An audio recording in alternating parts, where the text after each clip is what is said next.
Hey guys, this is Stephanie. And this is Danny, and we're in Dublin, Ireland, listening to Sinister Sightings. We're not listening to. They're listening to. Oh, fuck it, they know what they're on about. With the Paranormal Chicks.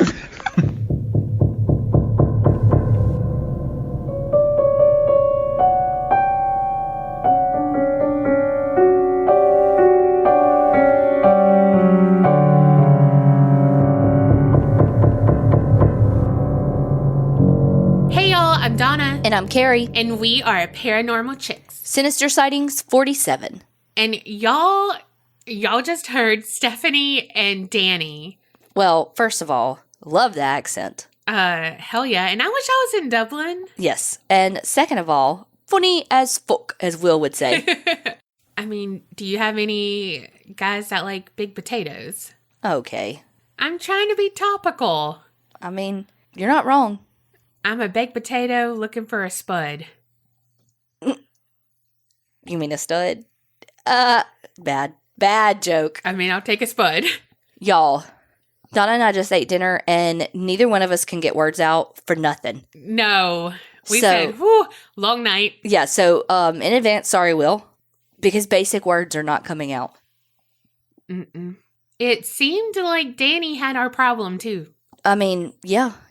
Because we got a couple of takes, and they were all funny. I laughed at all of them. Me too. So thank y'all for sending that in. If you want to do an intro like they did, go on over to www.patreon.com/the APC All right. You want to just jump right in?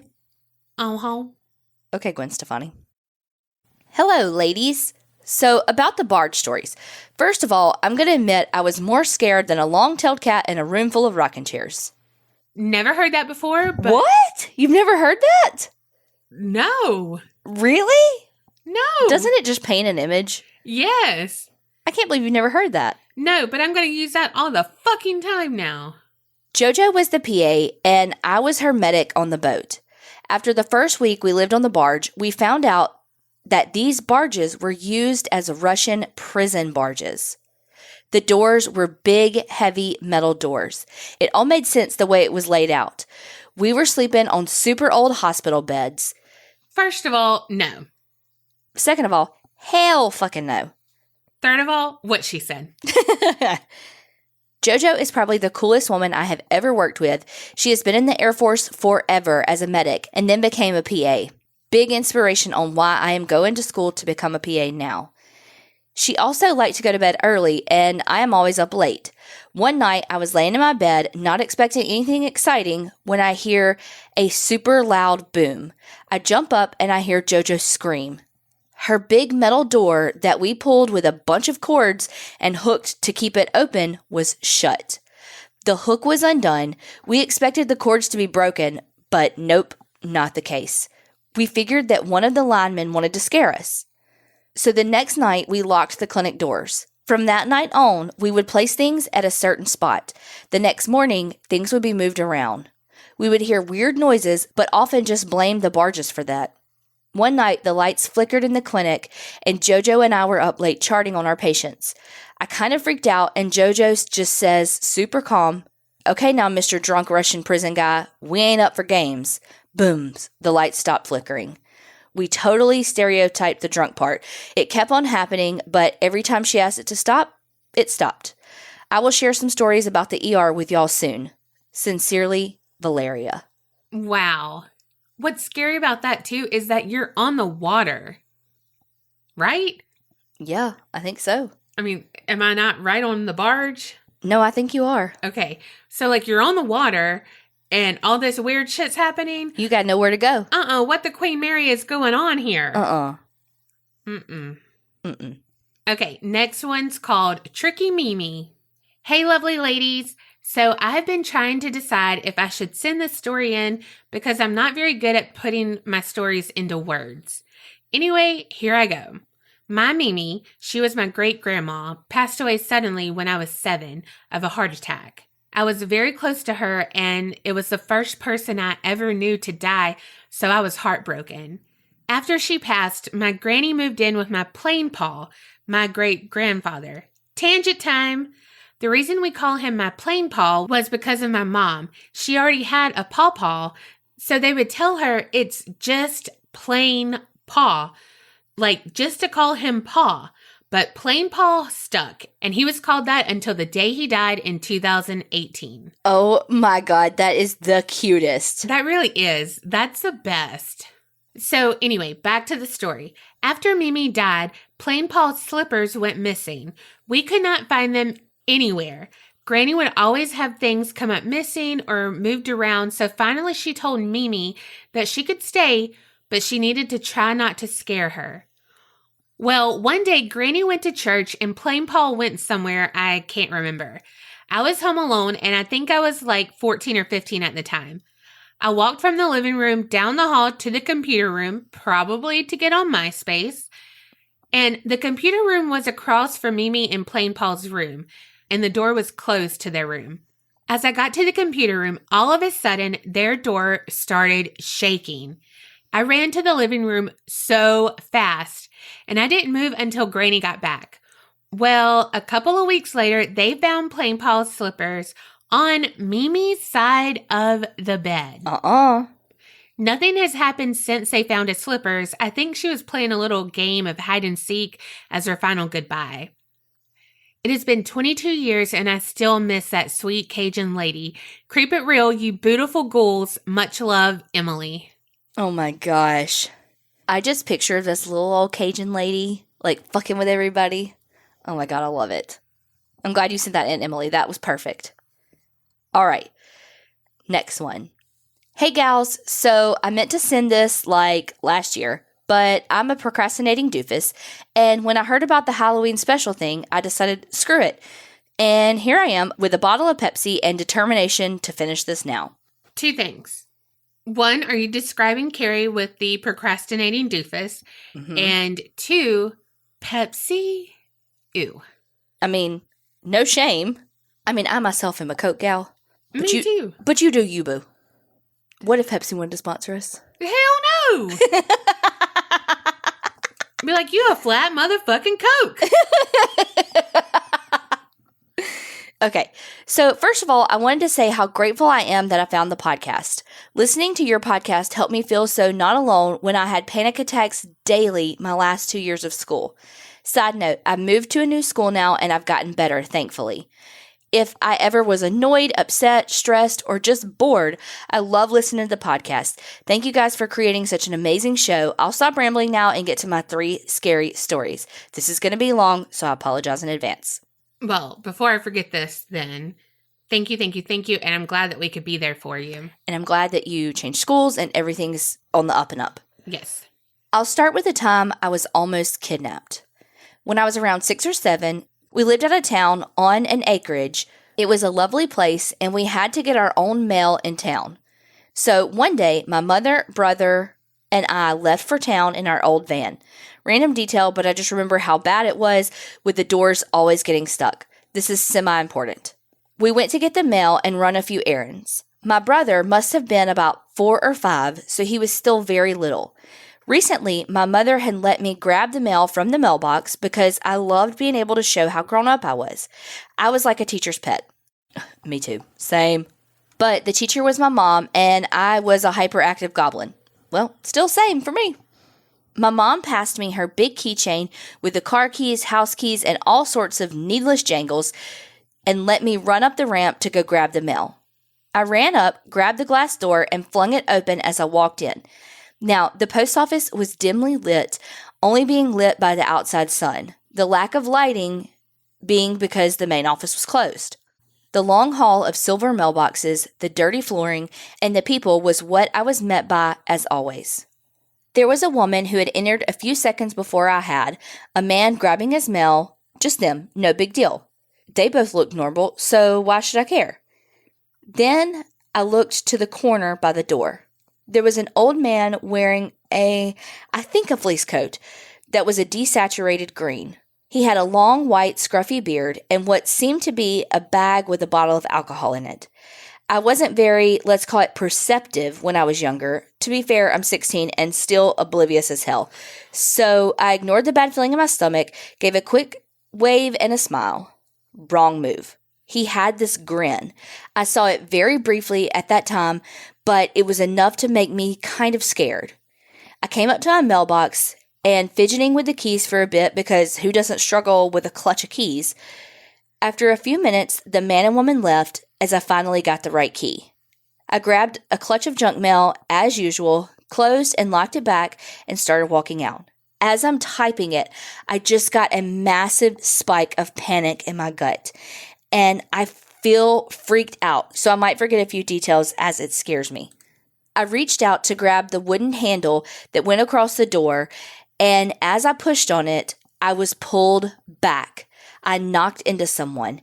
There was a hand holding the door shut, while the right hand was holding my shoulder as I felt it go across my shoulder, over my collarbone, and his coat brushed my chin, and I felt his beard against my head. I looked back slightly to see the old man. I coughed a bit as the smell of alcohol was sickening. I heard him speak up. Hey, where are you going? His voice seemed slightly angry, masked with a happy tone, like he was trying to just seem inviting or something. I could feel his breath against my head, as I was way shorter than him, of course. At this point, he hadn't held me hard, but I was scared to break away. I responded quickly, saying how I was trying to bring the mail to my mom, the mail that my right arm held against me, while my left was frozen against the door. While I wanted to leave, my mom told me to respect all adults around me, and I was scared of her more at this point for some reason. He gave me a sigh and let me go momentarily. As I pushed the door open, he pulled me back into him slightly harder. Wait. Where's your mom? His voice was gruff. I let him know she was outside. He nodded slightly and let me go. Just like before, he pulled me back, but harder. I looked back, and he was just grinning. Not a friendly smile, but a cold, sadistic, and spiteful smile. His teeth were yellow and generally looked rotted. His smile sends chills down my spine when I think of it all these years later. He spoke again. You should come with me. I have a daughter who you'd like to play with. She's really pretty, just like you. I knew something was wrong, and I told him no, that I have to leave. He let go again, and, what a shocker, pulled me back. I guess my fear made him laugh. This time, though, when he grabbed me, he squeezed me, and I could feel his fingers dig into my shoulder. I just kept rambling. Most of it has grown distant in my mind, and I'm glad that at least. One quote I remember was, well, I also have a puppy you'd love to play with. Hearing he had a puppy, I suddenly felt curious and wanted to see it. I mean, we had a big mastiff at home that I love, so I wanted to see what his puppy looked like. I don't know why that of all things had me. I told him, maybe, but my mom needs the mail or she'll get mad at me again. If I hadn't had the mail or her keys, I would have gone. I would have gone with that fucking creep. He seemed angry now, like something in him snapped. He grabbed one of my shoulders tighter than before and said, "You're coming with me now." His voice seemed angry, but at the same time, my fear seemed to be enjoyable to him. I begged him, "No, wait, my mom needs her keys first. She's going to be mad." I was near tears. He made me uncomfortable, but I still didn't want to upset my mother.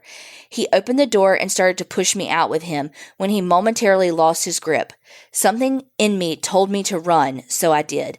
I ran so hard as tears welled up in my eyes, my vision blurred with the fury of tears and adrenaline. I looked back to see him staring at me, angry that I had gotten away. I ran to the car and violently clawed at the door, but it was stuck. So my mom reached over to the passenger side door and opened it. I threw myself in and dropped the mail in the car. I slammed the door shut, ugly crying, and picked up the mail. Before my mom could realize how scared, she said, "What took you so long?" And I started to reply as I shakily handed her the mail I picked up, saying how sorry I was. When she stopped me, she asked me what was wrong. I explained everything to her. It was fast, but summed up to, I wanted to grab the mail, he grabbed me and tried to take me with him. She looked angry, and for a moment I felt safe knowing she was there. Then he started to walk down the ramp. That stupid shit fell as he walked down. Something about that fall seemed clunky and wrong. Mom suddenly just laughed and told me I was being ridiculous, that he was drunk and won't hurt you. and drove off. I've told this story to lots of friends and had years to think about it. One thing that never occurred to me till now was the whole he has a daughter thing. I have 3 thoughts. 1, he doesn't have a daughter and is lying. More believable because he looked maybe 60, so I doubt he had a daughter my age. 2, he had a daughter, but I really hope not. 3, he had succeeded in kidnapping a little girl before and now called her his daughter, but that's just speculation. Someone I told this story to suggested that maybe he purposely failed so my mom or I would come help him, and that's entirely possible and terrifying. That was my first thought when you said he fell. I was like, he did it on purpose to either get y'all to come help or to make it look like he was less imposing than he actually was to your mother, so she wouldn't call the police. Yeah, totally. That is so fucking scary. So scary because I would go to our post office like that too, to like mail packages and stuff. And I was growing up and I got to go in and oh my gosh, just thinking about that. Also, sidebar that has nothing to do with this, I really love the way post offices smell. Yeah. Now on to story 2, my sister's ghost friend. So let's go back to when I was 9. Me and my dad loved watching ghost shows, even Zach Bagans, who I still watch, even though the douchiness. When I was that age, I didn't really think it was real. Sure, it could have been, but So we still lived on an acreage at that time. So me and my siblings had lots of places to run and hide. So my brother, little sister, and I decided to play Slender Man because that was a huge thing at the time. Well, that sounds terrifying. It was hide and seek, but the seeker pretended to be Slender Man. Stupid kid stuff, I guess. My brother stood on top of a rock ring that protected my mother's flowers in front of the house, while I hid behind the camper that was behind the house. When I sat down, I was against the camper, facing the woods. My sister hid behind a rock by my brother, thinking she would never be found. She was 2 or 3, maybe 4, I can't remember. So my brother got done counting. I peeked out to the front lawn where they were to watch where he went. So my back was facing the woods. My brother called out our names, and I waited to hear a giggle or something. He started coming near me, so I ducked back behind the trailer when my sister answered him to get him away from me. I peeked back just as he found her. She got mad, ran around the house to our front door, and slammed it so hard I heard it slam shut. She was a terrifying kid, I swear. So now it's just me and brother. Brother kept calling out to me, and I had to stifle my laughter. I was peeking out when I saw him and ducked back to face the woods. But what I saw was the start of hell. Standing at the edge of the woods was a little girl. She had long, pitch-black hair that covered her face as she looked down. Her skin was super pale. She wore clothing that almost mimicked what a little girl who wore whatever she wanted would, with a purple short skirt and a teal shirt. It sounds stupid, and I stared in shock. I noticed she looked like she was dripping wet, like she had been dunked in a pool of cold water. I started to tremble as she began to look up at me. Her hair still covered her face, but her eyes just glowed. I couldn't see them, but they were glowing red. I was terrified. Then her hair pulled away from her face, and she didn't have eyes. It was just empty, glowing pits. Yet I felt her stare at me as she grinned. She began screaming bloody murder. I curled up into a ball and just began rocking myself in fear as I screamed. I don't even know what to do. I don't know why I screamed, but in the area around us just felt evil. My brother came up and tapped me on the shoulder. "I got you," he yelled, acclaiming victory. But he quickly realized that something was wrong. I slowly let go of myself as I stared at the ground. He asked what was wrong, and I just pointed to the woods. "What? I don't see anything." He was confused. I looked up and he was right. She was gone. I began sobbing and told him what I saw. In the end, we promised not to tell my sister so we didn't scare her. Maybe a month or 2 later, me and my sister were out on our trampoline playing the game Dead Man. She suddenly stopped and said, "My ghost friend House is joining us now." She seemed happy. I got really confused. "Your ghost friend?" "Yeah, my ghost friend. She's dead." My sister didn't seem bothered. I laughed and told her that it wasn't real. You know what Sister Satan does? She described everything, every single detail, from the way her eyes looked to her skin. I never even told my brother about the girl looking soaked, and yet my sister told me how she looked soaked because she had been drowned. Satan's sister said that this demon girl, Housey, died by drowning. Maybe that's why she was so pale. I went from confused to fear to anger. Had my brother told her? I told her to wait a second and ran inside. I shook my brother awake and yelled at him for telling my sister. He was confused and swore up and down he never told her. That's when all of the small details hit me, and I just began to panic. I hid in my room and left my sister outside. She soon came back in and got mad at me for leaving her. I didn't want to leave her, but was absolutely terrified. Over the next few months, a bunch of paranormal stuff kept happening. I saw toys move, my sister talked to Housey, and there was also a young boy spirit called Alex, who she said had been murdered by his dad or something. Eventually, she grew away from them and kind of forgot about it. But to this day, something follows me. For example, maybe last year, I was in my room and I felt like someone was watching me from the door. After I heard footsteps, I looked at the door, ignoring the fact it was 3 a.m., and told it to fuck off. I saw an orb suddenly zoom out of my room after I said that. Then I realized I had just told a spirit to fuck off. Well, shit. I now believe that House is a demon. I feel that her clothing was a shitty attempt to be more kid-like. I've been hit once or twice, and I don't think a kid can hit that hard. Last story. This one's lighter, I swear. So, still in the acreage house, my dad had taken my brother to go to work with him. My brother loves machinery and often helps my dad with stuff. So it's just me and my mom at home. We had many big dogs, but one was in the house at the time. My mom and I were in the living room when we saw someone driving up to the house. We lived in the middle of nowhere, really, and our driveway was super out of place, so this was odd. My mother suddenly panics and grabbed me, her phone, and our dog that was in the house at the time, Lenny, a South African Boer Bull Mastiff. She was a very good girl, and took us into the bedroom after locking the doors. She closed the blinds in her room and told me to stay quiet. I thought I was about to die. We heard a knock on the door and then just silence. Lenny just wanted to be pet and was annoyed by the fact that my mom was holding her collar. Mama kept peeking out the windows until they left. It felt like an eternity, I tell you. I kept asking my mom who it was, and she just shushed me. So years later, my mom and I are at my friend's place when something my mom and friend's mom were talking about triggered this memory. So I brought it up to my mom. She's confused at first, then she suddenly lost her shit. She was laughing her ass off. Know who was at the door? Jehovah's Witness people. Oh my God. All that worry and fear over her not wanting to deal with the Jehovah's Witnesses. Thanks, Mom. She still gives me a good laugh. Anyhow, sorry that was so long, but maybe the stories will fit with this spooky theme. If you have any questions about anything, because I know my writing is kind of messy, but I'm too lazy to go over it again, let me know and I'll be glad to answer.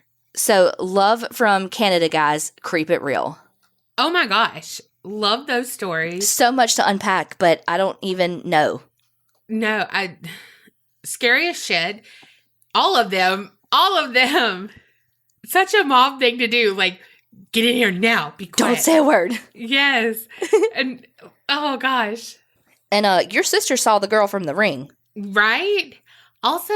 That's exactly what I was picturing. Was that what you were picturing? I mean, obviously the clothes were different, but like the hair and the wet and the. Yeah. Also, my mama, she was the exact opposite. She welcomed them in, and we had to sit through, me, my brother, and her, sat through all of the spiels all of the time. I'm like, really? Are you this lonely, Patty Joe? But she scarred them a lot more. Mm-hmm. Like, they were like, please, let's not go to that lady's house again. She's really weird. I know it's 700 degrees outside, but we don't need water that bad. Just keep going. Yeah, just keep going. Just keep going. Just keep going. Oh my gosh. That was a good one. Thank you for sharing. Yes. Thank you. Thank you. Thank you. Hey, beautiful ladies. Happy Halloween. Update. I passed my nursing exams. I left my boring-ass job at the grocery store, and now we're at a place built on an old TB sanatorium. Stay tuned. Oh my God. Congrats on passing boards. Holy shit. Yay. And a tuberculosis sanatorium as a workplace. So many stories are to come. I just know it. Yes. Send them all. I hope you work night shift because it'll be really creepy. I hope you see some weird shit. I mean, you get paid more on night shift. So, I mean, it's a win-win. Oh, true. All right. Also, Bug now has pink in honor of October to support the fighters, admire the survivors, and honor the taken. His grandma, my mother-in-law, is 4 months remission. Aw. So many stories. I told you about my psychic child. I need to up that to children. I was helping Princess clean her room a couple of weeks ago, and she asked me about there being pennies in heaven. I told her, there might be pennies in heaven. Okay, good. That was her favorite place. JC pennies? I thought she was talking about like 1 cent. Well, I did too until she said that was her favorite place. Right? Okay, so then she nonchalantly goes back to cleaning. My mother-in-law, who had passed away about 2 years before Princess and Buddy were born, loved shopping at JCPenney's, a.k.a. Pennies. That's totally what we called it too. That is hilarious. You didn't call it that? No, I called it JCPenney's. We called it pennies. Imagine that. I call everything the longest fucking names. I know, Hurricane Katrina. I can't help it. So you want more stories about Bug, but can I get in on this action, please? Here's my first apartment that was haunted. Newlywed, we moved into our first apartment. It wasn't the best, but for a 19-year-old and a 21-year-old, it was ours. 2-bedroom, 1 bath, 3rd floor, no deadbolt. I hated that. First moving in, it wasn't great. You always got the feeling that you were being watched. I almost waited for something to jump out from around the corner and say, boo! But nothing. But it was ours, and we decided that we needed a baby. A fur baby. Enter Mika, a 3-month-old black fuzzball of a kitten. She was the best and quickly made herself at home in our little abode. She had a habit of sleeping on the corner of our bed at night, every night. One night, my husband was at work and I was laying in the bed watching TV. Now, the feelings of being watched never fully went away, but with Mika around, it felt better. Until that night. Mika was sleeping and I was just watching TV when all of a sudden she perked up and then puffed up. Think Halloween cat. She started hissing and spitting and getting as big as she could possibly get, posturing towards the open bedroom door. I calmly asked whatever was there to leave. They were scaring the kitten. Okay, blame it on the kitten. Blame it on Mika. Look, Mika's really scared. I mean, I'm not, but she is. Sounds like something I'd do. Me too. She stopped and cuddled in close. I did not sleep that night. See, if you were working night shift, you wouldn't need to. I know there were at least 2 entities in my apartment.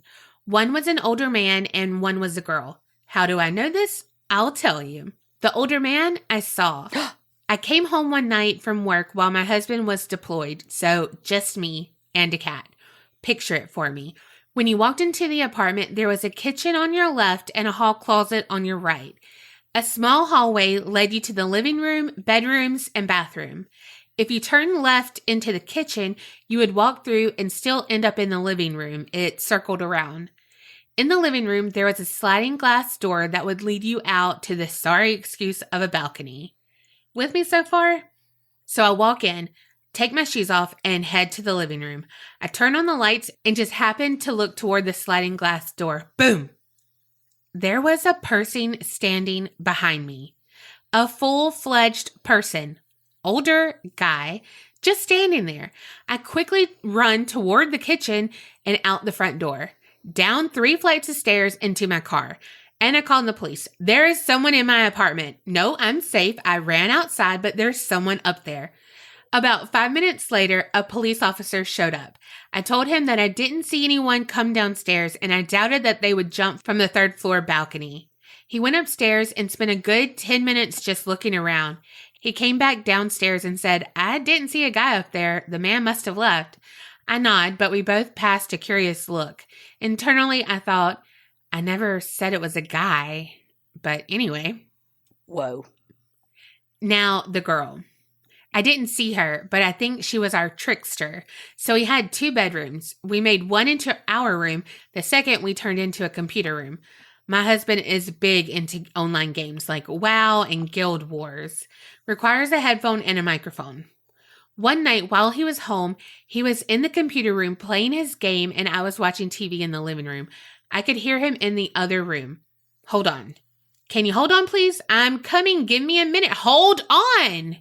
I was thinking he was talking to the people in the game. When he comes into the living room, visibly annoyed, he looks at me and says, "What?" And I look at him confused. "I didn't call for you." "Yes, you did. I could hear you." "Through your headphones?" "Really?"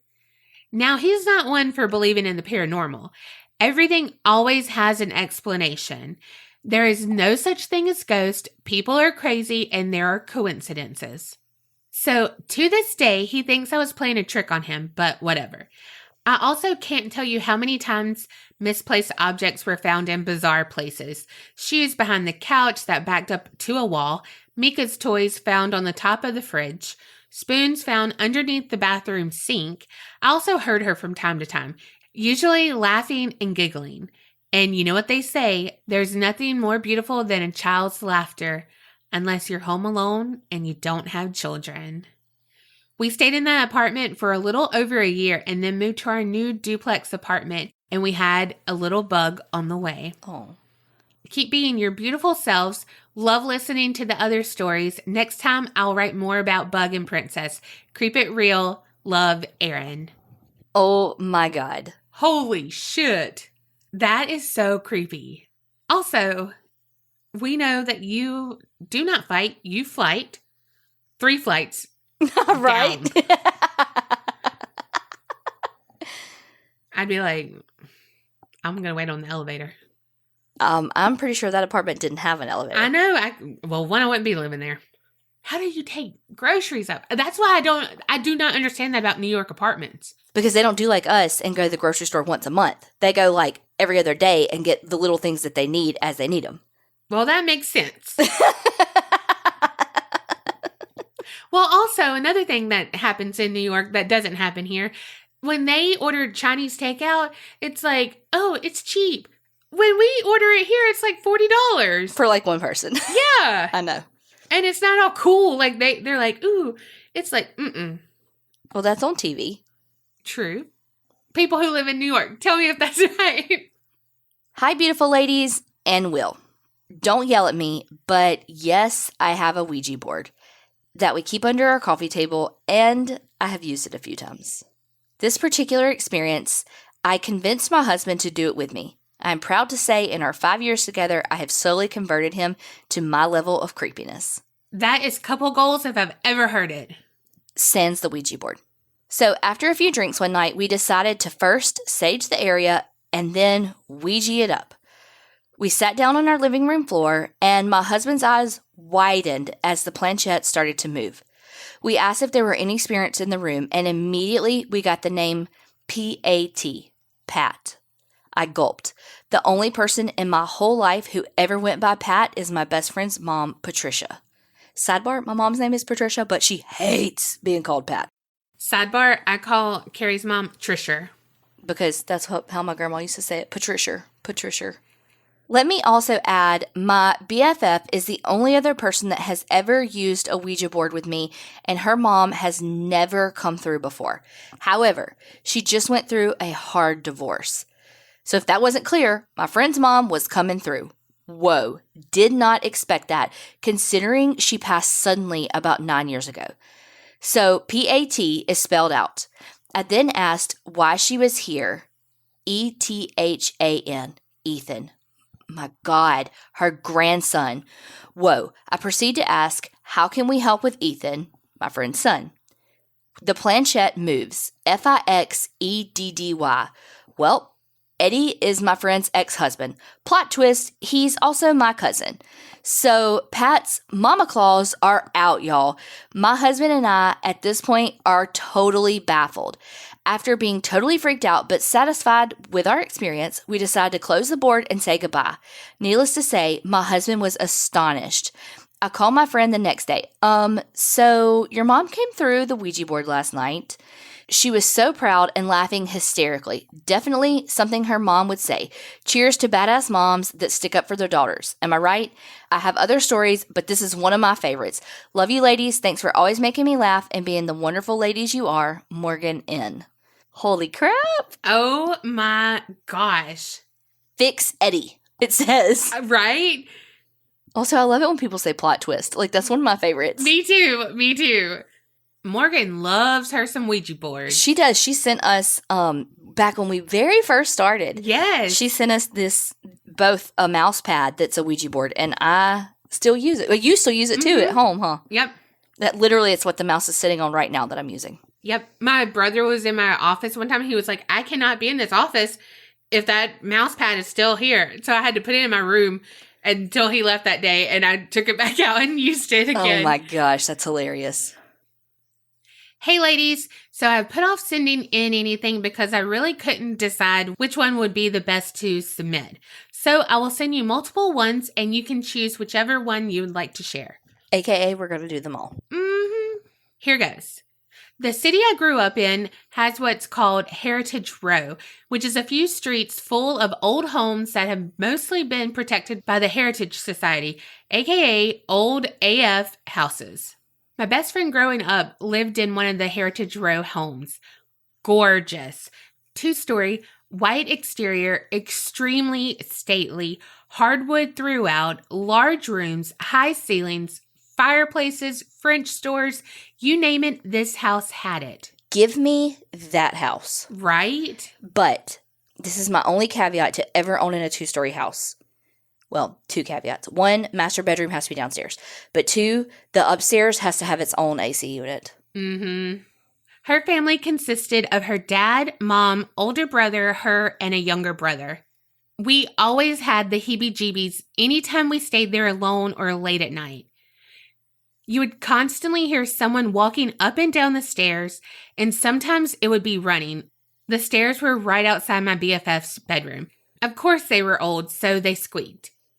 Her parents would always get on to us kids saying that we needed to go to sleep and quit playing in the house. It was never us. We would hear whispers day and night, and you always felt like someone was in the room with you no matter what room you were in.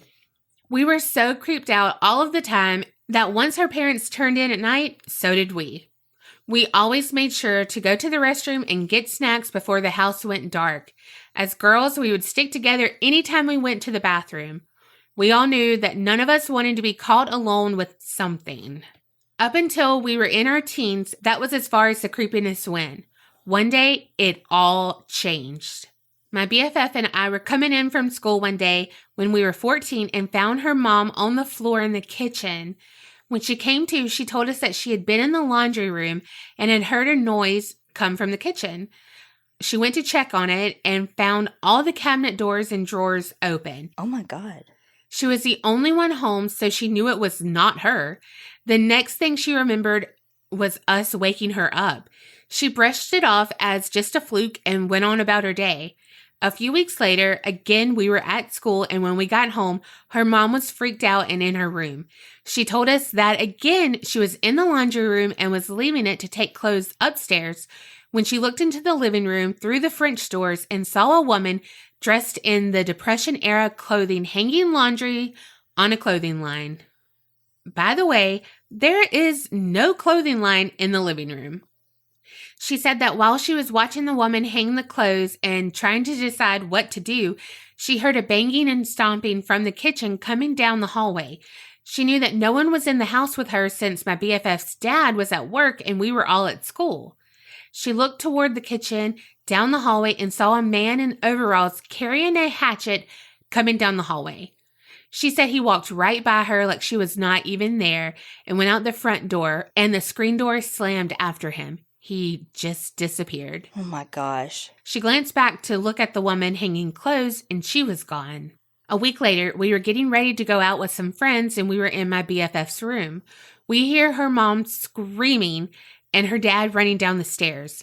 We rush out, and her mom is crying, and her dad is furious, accusing her mom of doing it for attention. both of them standing in the front yard. As we get off the porch, we notice that everything from her mom's dressing table is broken in the front yard. Her parents' bedroom is in the front of the house on the second floor. Her brothers were not home and had gone home with friends from school. The things that were broken were perfume bottles, face cream bottles, handheld mirror, etc. We never could figure out exactly what happened and who did that. Everyone felt extremely uneasy in their house after that, like we were all just waiting for things to happen. My BFF's older brother slowly started having personality changes. He was always a quiet guy who was 2 years older than us and a little weird, but nothing crazy. Within 6 months of the first incident with their mom, he became angry and hateful.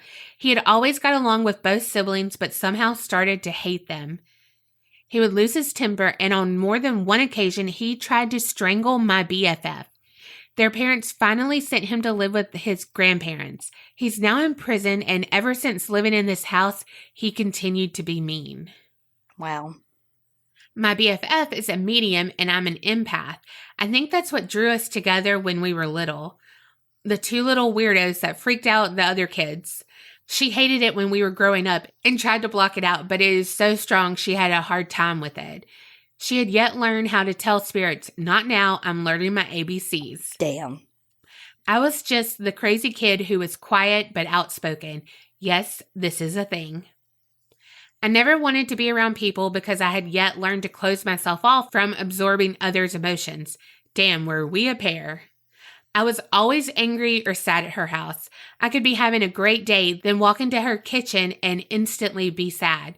She was constantly talking to the air. She would never invite anyone over except for me. She would always tell me, the sad lady's in here, or the man over there is not nice. While things did settle to an even keel, things would disappear, move, or show up broken for months after this. Doors would open for no apparent reason. Faucets would turn on, footsteps, etc. About a year after finding her mom on the kitchen floor, everyone but my BFF was gone, and she was up in her room studying. She heard someone knock on the front door, so she ran downstairs to see who it was. As she got to the front door, she saw something out of the corner of her eye in the living room and noticed a raging fire in the middle of the floor. It was springtime, so the wood-burning fireplace on the opposite side of the living room was not being used. She called the fire department and got out safely, but the fire destroyed the entire living room and hallway. There was no other damage anywhere in the house. Fire inspectors could not find a reasoning for the fire.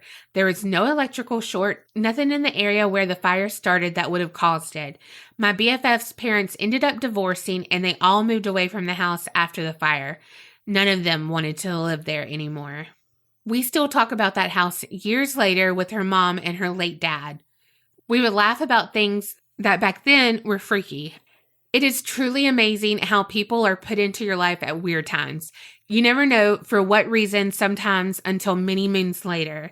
Having a medium for a childhood BFF has helped me deal with my daughter, who is also a medium, especially when I moved her into an old Church of Christ parsonage. That is a whole other story for a different time. Keep doing you, my favorite creepy girls. XOXO, Kristen House. Wow. Okay, first of all, I need all the stories from your daughter. What is a medium she's seen? Second, that house destroyed their family. It did. It really did. From the brother to their marriage. Yeah. Holy shit. Wow. That's so scary because you don't think a house has that ability. But it does. But it totally does.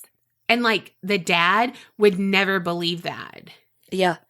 Well, and then like the mom gets blamed, thinking like that it's her fault that she's looking for attention. So it's just like, you can see why it led to divorce though. Yeah. I mean, whew. Wow, that's heavy. Thank y'all so much for all of y'all sending these stories in. Keep them coming. We are trucking right along. Obviously, we're into October now. Mm-hmm. Yes, so y'all send them in. We're getting through these much quicker now, too, that we're doing them every week. So y'all keep sending them in. Short, long, funny, scary, spooky, true crime, anything, all the things, send them in. And remember, keep it real and don't get scared.